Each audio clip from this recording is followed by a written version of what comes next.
Where are you trying to get to? It's not, the registry office is not there anymore. The registry office is closed now. They've moved it in town. Where? It's in town now. Oh, is it? Yeah. Where? That is It's off to registry's death. What's going on, guys? So today we are actually based in Doncaster and we're at Banco Coffee Shop. We are meeting up with property developer Josh, and he's going to show us all around his properties that he's converted from commercial to residential flats on top, and he's kept it as commercial. So this is one of his properties. Follow me, let's go speak to him.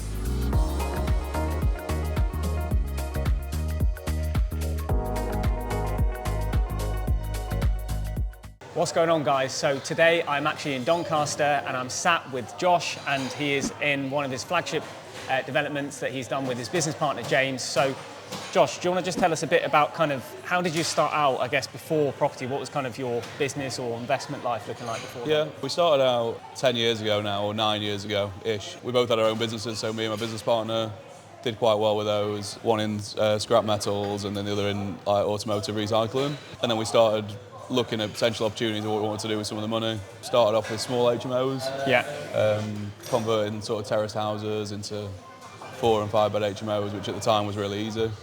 The good old days. Yeah, a lot less regulation and very cheap properties to pick up and easy to convert. And then we've kind of progressed really into like larger developments, mainly 1-bedroom flats with like commercial elements underneath them really. So how many flats have you done kind of since you started out with the property business? So I think we've got about between over 150 like individual apartments that we've let, that we've completed and let out and we retain basically. So the model for us is to basically retain everything, don't sell, with a view of keeping everything long term really. And your main kind of focus is location-wise, you're very much in Doncaster, that's kind of your bread and butter, you don't really go outside of that? Yeah, so we kind of focus on the city centre really, so DN1, that's where most of our stuff is. So when you're sort of buying these, so you're buying old rundown properties, you're then converting them into flats on the top and then keeping the commercial on the ground floor. Are you then refinancing them individually? You're refinancing the whole buildings? How are you kind of doing that? Yeah, a bit of a mixture really. So we, as you say, the main things we're buying tend to be like totally vacant commercial units. Yeah. So we'll take the vacant commercial unit, complete, convert the uppers to residential, and then let out the ground floor unit. Yeah. And then we refinance at the end of it once the work's complete. So with some of those, it's a mixed use product that we're going on to. With others, we're separating titles from residential and the commercial, and then we're refinancing them separately. Is your goal to eventually just basically be able to kind of say, right, this is enough income now that we can live off it? Or is your goal basically to continue having your trading business that kind of feeds your day to day and then just continue building this business up more and more? Well, I think we're both full-time in property now, me and James, so we're basically going to rely on this for our income ultimately. So carry on building it really, just because we enjoy doing it and that's what we like doing. So it's not about just getting to a certain point in terms of monetary value. It's more about you just want to continually build it, and obviously you enjoy what you do as well. Yeah, we love what we're doing, and that's why we do a bit of a higher quality product probably than we need to do really. We're like top of the market in terms of actual quality and finish, and that's what we kind of like to deliver. We like to deliver above what everyone else is doing really. But so today we're having what is probably one of the best coffees I've ever had. Good. Cortado coffee, and you were just saying basically they're roasted locally, which is amazing, in Sheffield. So tell us about this. So we're sat in a coffee shop that obviously is part of yours and James's building that you own. Why did you decide to set up an operational business and not just lease it out to someone that then basically just kind of pays you rent every month? Well, I think we kind of when we purchased this building, we got a kind of vision of what we wanted to produce at the end of it on the residential side, and then when we saw the commercial unit once it had been kind of ripped out a bit, we thought it'd be really cool to bring something like independent to the high street in Doncaster, because this is kind of the main shopping street, and it's like completely dominated by all the brands you see on every kind of boring high street really. I was thinking, when I first sort of came in, I was like, if I know what I think Josh is going to be doing here, I know what it's going to look like, and it pretty much is exactly what I thought you would do. It's luxury, it's high end, but at the same time it's quite London trendy as well, and that's kind of what I know you always like to have, that little bit of a London kind of vibe to a lot of what you do as well. I think the thing is, like, Doncaster's city now, and obviously it's been a town for a very long time and a large town. If we're going to start acting like a city, like the businesses that are in it need to reflect that, and the people that are coming to Doncaster and are in Doncaster on a sort of daily basis are changing a little bit. So we want to serve a bit of a new market really. So we're kind of we always like to serve 100% of a market that's sort of always frequently been quite rare, somewhere like Doncaster. Yeah.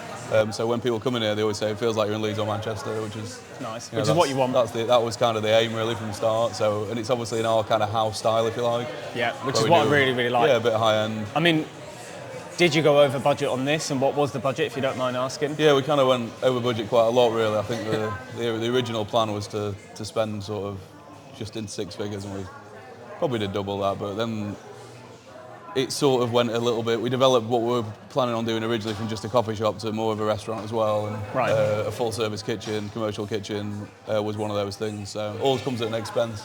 Yeah, but you've actually changed the business model as well, so that's obviously why the cost has gone up quite Yeah, significantly. exactly. It's just. And it's a nice place for us to come and have a coffee while we're thinking about the next project or discussing something. I agree. A bit of a change of scenery from the office. And I think this is one of these things that it can be a bit of a vanity project, but at the same time you want to be proud of what you do. And I've always thought about it as well in terms of I want to buy something and create a restaurant, create a coffee shop, whatever. But the reality is it takes a lot of kind of like balls to actually go from that concept to actually executing and actually doing it. You know, it's not easy to do, spending a lot of money and investing a lot of money into it as well. And more importantly, time, I think, because obviously you realise when you work in property, especially when you're retaining all the assets, all that time investment pays off over the long term really well anyway. Whereas I must admit, like anything in hospitality, I've definitely found like not for the faint-hearted. It's a massive investment of your time for probably much smaller returns than you would in, you know, an asset-based business like property. So couldn't be more different. Chalk and cheese, really. And what's the future like for you and James then? Where's the kind of partnership going to take you in terms of the property side of things? What do you want to? Do you have any goals you want to achieve, or are you kind of just like I'm liking where this is going? We're just going to do more of the same. Yeah, I mean we do keep looking outside of Doncaster for things to do, but the model works so well. Like I said before, we've got our maintenance team here, we've got our lettings team here, we've got our building team here. And I run the building team. James runs all office-based and finance and back office as well. The partnership is remained as it was from the start. We've been best friends since school, so James does one side, I do the other side. We don't tread on each other's toes, and as it stands at the moment, there's still opportunities coming available, and we're going to keep taking those. I mean, I think we all realise that ultimately conversion of commercial to residential is kind of going to run out eventually because the best buildings are going and you're picking up what's left. So in the city centre, there's no opportunities for new build really. At the moment, it just doesn't financially stack. What I really, really do love about yours and James's model is that you guys are so focused. You've got such a specific criteria. So you basically say no to a lot of the shiny pennies that a lot of people kind of start to think about. What about this? What about that? And you're like, no, this is what I want. But also at the same time, you're not necessarily looking for the cheapest product available. You're kind of just saying, we know how to add the value. So even if we pay market value for a building in its current state, we're going to add so much value that it makes no difference to us really, because you're actually able to get something at an unutilised value and really add all the value through obviously the refurb. And also, I guess, you know, in terms of how many units you can fit into stuff, that basically is a value add as well. Yeah, of course. I mean, I think the main thing is we do rarely, although we do occasionally buy like an investment piece where it's got a good lease from someone in it already. Yeah. We have bought a couple that are pure investment pieces, like with PLCs in, for example. But the general rule is completely vacant because effectively the commercial unit doesn't value up at anything then. With empty uppers, it makes it much easier to carry out the works, and then we can get the ground floor unit in a state to rent someone. Makes sense. Well, look, Josh, thanks a lot for that. I think it's time for us to go and see some of these projects then. Sound, yeah, let's go. I bet you've already got people lined up for some of these already. 2 are let, mate, already. Wow. We've literally just finished them. So.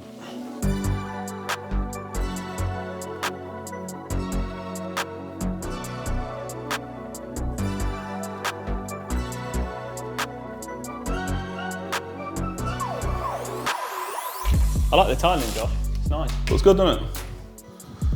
And the fact that you've used it all around as well.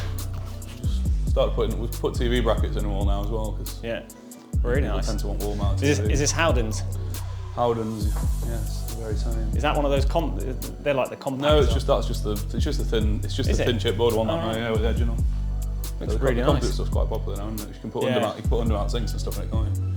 I really like the kind of dark colours that you've gone through. Young professionals like them, don't they? It's kind of the vibe. Same with the hotel-style bathroom and stuff, really. How many square metres is this then? They're all about minimum guidelines. They're all about 35. 35. Do you do this PD 35 and 38, most of them. Was it PD or was it? Yeah, it was PD this year. It's not listed actually, surprisingly. But it's quite a pretty building, isn't it? That's pretty good. And are you going to furnish it as well? Yeah, so just this sort of furniture, really standard. So wardrobes, bedsides, chest of drawers, sofa. Obviously, integrated appliances. So they've got washer dryers. Nice. Fridge, freezer. Washer dryers, fridge freezers. Oh, nice. So I mean, yeah, I know it's one of the tradesmen's left his orange juice. I know it's Lamona, but to be honest with you, they actually are pretty good. Yeah, they're fine. A lot We of don't their have a stuff's lot of pretty issues, good. really. So Yeah, I like it. Really, really nice. yeah, good. Yeah, just have a look at the living. I like the fact that you got this light well in here. Yeah, they work quite well. Yeah, not a huge bedroom on this one, but obviously the layouts are dependent on the existing building. A lot of it. So. These are nice. How much are these? Not expensive, £25 a square metre. Are they? Yeah. They look really premium though. Yeah, they do. Yeah. They look really good. Just small things that add a lot of like finishing Yeah, quality. these are the kinds of things that you can look at and think, yeah, these look like £40–45 a square metre. Well, that we do. This whole area's really come Yeah, to be like, fair, to life it's now. not too bad down here. It's alright. Yeah, I really like. I mean, I remember when they had loads of empty shops around here. Do you Not remember? really any empties now. It's sort of No, now it's all We've got full. 3 down there that we're just doing some shop front repairs on those ones actually, like improvements. We've done like a shop improvement scheme. So this one here, the barber's there, and there's 4 apartments above that. Okay. Nice. Then we've got the 14-bed like HMO at the bottom of that street that's got I 4 remember that. retail shops under it. You'll see in that one. Are they all rented out now? The commercials? Yeah, we've not really got anything empty. The only things that are empty is what we completed on last week, so that's this one here. So Okay. this is the one we come to look at, which is obviously 4 commercial units, and Nice. all empty office basically. The Lockwood pub That's on the huge. right, here that's ours. We did 5 apartments up there, really nice Georgian building. Just having some repairs done on the front of the roof. Yeah, that is actually. lovely.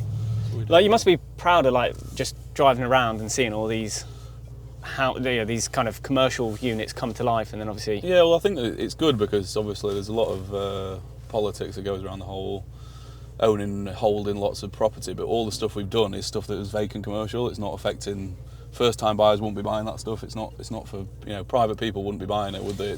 We're creating extra homes effectively. It's not. I We're also not think- taking existing housing stock, is what I mean, to use for commercial gain. In that sense, we're developing. Creating jobs locally for doing the refurbishment works, we're bringing life back to High Street. Council's getting their council tax Yeah, times exactly. 150 apartments now, or whatever it Exactly. is. They're getting business rates as well. Like, you got to think, how much money does that actually bring into the council? Well, no, definitely. It's huge, and that's what they want. They want to tick a box to say this is another dwelling that's been created, And- even though it's a one-bed flat. And above all, obviously we've got, as I was saying, local jobs, and like the city centres now, they're going to be dominated by, services that are going to service the residential. The more Yeah. residential in the city centres, the better, because retail, as it's known before, is tangible assets and products that you're going to pick up are not a thing now, are they? Yeah. I don't have to keep it. You could get rid of it, just to get that effect. Well, I could put like The reality of being a property blanket plate there, developer. couldn't I suppose? Yeah, 21, and then keeping all the shops, obviously. And then one beds, all of them. All on beds, mate. Yeah. Wow. All right, so we are at Josh's second project that he's showing us around. He literally just picked up the keys for this. Was it last week or this week? Yeah, like last Friday. Last Friday. So this is going to be, well, let Josh talk to you about it, but there's going to be 21 flats and some commercial units. Vacant commercial again. Yeah. So it was owned by the solicitors that occupied it previously. They were bought out by a bigger firm. So we're left with effectively 4 retail shops. One was previously a restaurant that they used to rent out. The other 3 shops were part of their reception. Okay. Then you've got the rest of the vacant building, which previously had about 100 solicitors working in it. Okay. Or Wow. staff for the solicitors. So what we're going to do is all that vacant area. It's going to be a full planning application. We're putting in for 21 apartments. Okay. Wow, that's going to be huge. Yes, it's pretty big. What's quite handy is we've bought quite a large car park, 21 spaces as part of it. So it'll make it a lot easier for doing the works, skips, etc. So you're going to keep that as a car park as well? Yeah, that's going to remain as a car That's going to be park, quite handy for obviously the flats Yeah, as well. so for the residential, although most of the city centre stuff we do, it's kind of based around tenants that don't usually drive. That's why they live in the city centre. Yeah. A lot of people commute to Sheffield, Leeds from the train station, which is just 5 minutes walk from here. So you're going to have 21 flats, 4 commercial units? Yeah. Roughly? Yeah. What's the GDV going to be on that? GDV should be 2.1 to 2.2 million. Wow, okay. And how did you buy this? Was it on the market? Was it off market? Was it word of mouth? It's been on the market for over a year. Okay. And we bought it for about half the advertised price. Wow. Because we sort of promised a really quick completion. I think they've had it sat there for quite a long time, and it got around to the point where the solicitors needed to vacate their own building to go to the new premises, and they didn't want to leave it vacant. Do you think your reputation of buying these kinds of buildings and developing them also had a massive impact on that, because you're known locally for kind of buying commercial and setting it up as resi and commercial? Yeah, well, I think it sort of helps that all the commercial agents, including the one that was marketing this for the vendor, they know that we shake the hand and get the job done. So if we agree a price and agree a completion time, then we're gonna deliver on that. So come over here, have a look at the plans as well. So the yellow ones are basically for one person, one bed, and then obviously this kind of peach colour is a one bedroom, but you can have 2 people in there. And then you've got your kind of lighter orange, which is a 2 bed, 3 person, and then your darker one, which is basically 4 people in the 2 bed. So it's going to be a good mix. But as we said before, the majority will always be 1 beds, because that's where it's most viable for end value and obviously for your rental figures as well. Yeah, and just local demand as well. Like we tend to find that the strongest demand for high quality apartments around here is young couples. Well, I'll look forward to hopefully coming back at some point to film this once it's all done up. And Josh is always going to put his spin on it. And I'm sure James will be following you, basically saying, let's try and put the budget right down, you'll still spec it out. So I'm looking forward to seeing that. I like to get a bit bougie on my finishes, and James likes to keep the budget under control, which works really well for us, to be fair. So it's a good yin and yang. Definitely, to have. definitely. Yeah, do you want to show us around? Let's go. Yeah, of course, yeah. Really nice staircase. Yeah, this one's cool, isn't it? Again, it doesn't need loads of work. The building's in actually really good condition. Yeah, it's actually Obviously, it's been occupied till really recently, so it's dry, and the room sizes are quite good, so we don't need to actually do a lot in terms of pulling walls down in here. Even though the rooms are quite small, we can effectively adapt those to the layout of the apartments, i.e. a bedroom, a bathroom. That's really handy. A living kitchen area. It just saves a lot of infrastructure costs. Yeah. Are you going to put gas into this, or are you just going to keep it as electric? Yeah. We don't use gas anyway, mate. No, it's just not in the plan forward, is it really? So. Is it because of obviously generally, I think it's at 2030 that they don't want any more gas boilers just because going effectively everything we put in, we want to future-proof it really, and for the EPC, still saying effectively gas is not sustainable. Although they keep pushing back the date for gas boilers, it makes sense, and from a safety point of view, purpose-built stuff, or if we were converting something that was like a big open space where you effectively constructing it all within one massive area, communal heating's getting a lot more popular now. Yeah. Certainly on build-to-rent blocks. So not something we've done yet, but it's definitely something we're looking at. Yeah, the build-to-rent market is huge, and that's where obviously a lot of the institutions are focused. All of their money is going into build-to-rent because they've got a brand new block, they've built it kind of themselves or through a developer, through a partnership, so they know where they're at. But also they're putting in loads of amenities, so like everything from cinemas to gyms and coffee shops and all the rest of it. And I think we did a teleconference call with Granger, one of the head of Granger, I think it was probably about like 2-3 months ago. And he was saying, literally, they do everything in-house. All of their tenants are coming from Instagram at the minute, and they're paying probably about 30-40% more than what the local rents are. Yeah. But they're targeting, they used to be targeting kind of like your major cities like Manchester, Birmingham, Nottingham, etc. But now they're kind of going to more secondary locations around them, because city centre is just so expensive now. Yeah. This is the more significant part of the building, really. Yeah. So things like the fireplaces, all conservation will want to keep revealed, which is it's a nice feature, and to be honest, tenants really like it. Yeah. So, do you want to show us some of the commercial units? Yeah, let's go have a look at them. It's probably a classic Chinese restaurant. It was an Indian last, actually, I think, but. Oh wow, yeah, proper Chinese. Yeah, it's cool, isn't it? There's a light switch on it.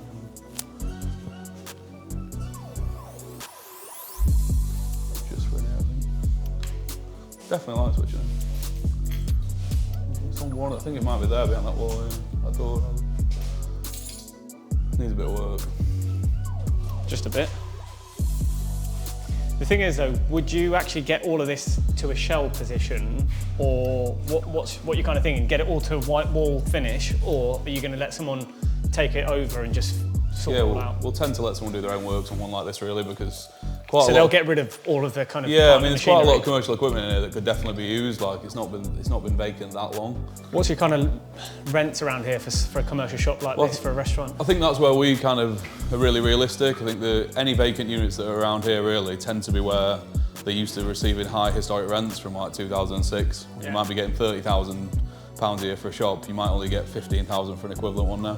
So we put them out there at affordable prices. And for example, hospitality is one that's getting hit hard by increase in utilities, things like that. So you're going to get them in at a sensible rent that they can afford and is sustainable for them.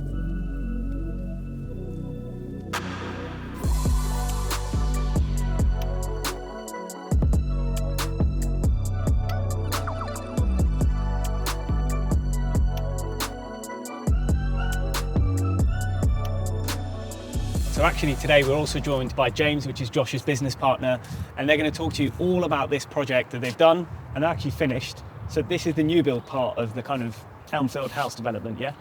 Yeah, so we completed this site as the final stage of it. So we converted the 80s registry office building, the listed building, the sports hall that was part of the listed building that we cut off, and then we had this land at the bottom that had got a couple of old depots on it. Yeah. So we applied for planning for 18 apartments, mixture of 1 and 2 beds. Yeah. And we demolished the 2 small brick buildings that were here, and then obviously constructed this kind of beautiful Georgian style development of its own, really. Looks really nice. Well, James, seeing as you're the numbers guy, can you talk us through a few bits of the numbers if you want to kind of break it up into individual components? Yeah, well, this was sort of the cherry on the cake, really. What we managed to do, this was sort of an old council depot, and when we went for development finance with the bank, we did the registry office first, spent about 200 grand, I think, on that. Then we went on to the 12 apartments in the old sports hall.